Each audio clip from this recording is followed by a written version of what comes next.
আল্লাহ তাআলা পয়গম্বর মূসা আলাইহিস সালাতু ওয়াস সালামকে তুর পাহাড়ে নিয়ে গিয়েছিলেন ফেরাউনের আক্রমণ থেকে মুক্তি দেওয়ার পর। আল্লাহ তাআলা পয়গম্বর মূসাকে বলেন, হে মূসা, এবার তুর পাহাড়ে এসো, আমি আল্লাহ তাআলা তোমাকে তোমার উম্মতের জন্য, তোমার জন্য আসমানে একটা গ্রন্থ দেব, তার নাম হলো তাওরাত। তুর পাহাড়ে আসা, তুর পাহাড়ে নিয়ে গেলেন। আল্লাহ রাব্বুল আলামিন বললেন, হে মূসা, 1 মাস এখানে অবস্থান করবে, 1 মাস রোজা পালন করবে, 1 মাস ইবাদত করবে, 1 মাস পরে আমি আল্লাহ রাব্বুল আলামিন সিদ্ধান্ত দিব।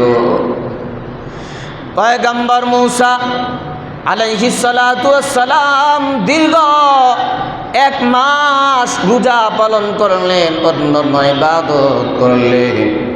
1 মাস রোজা পালন করার পরে আল্লাহ রাব্বুল আলামিন তাওরাত কিতাব না দিয়া আল্লাহ তাআলা বললেন, হে মূসা, আমি এই 1 মাসকে আরো 10 দিন দ্বারা আমি পূর্ণ করে দিলাম, আরো 10 দিন রোজা রাখো, তারপরে আমি আল্লাহ তাআলা তাওরাত কিতাব দেব। রাইসুল মুফাসসিরিন আব্দুল্লাহ ইবনে আব্বাস রাদিয়াল্লাহু তাআলা আনহু বলেন, ওই যে আল্লাহ তাআলা আরো 10 দিন বাড়া দিলেন, হে মূসা আরো 10 দিন রোজা পালন করো। ওই 10 দিন হলো জিলহজ মাসের প্রথম 10 দিন। সুবহানাল্লাহ। ওই 10 দিন জিলহজ মাসের প্রথম 10 দিন। তাহলে আল্লাহ তাআলা পয়গম্বর মূসা আলাইহিস সালাতু ওয়াস সালামকে নিয়েছিলেন জিলকাদার 1 নম্বর তারিখে। জিলকাদার 1ম তারিখ থেকে পয়গম্বর মূসা রোজা পালন শুরু করেছিলেন।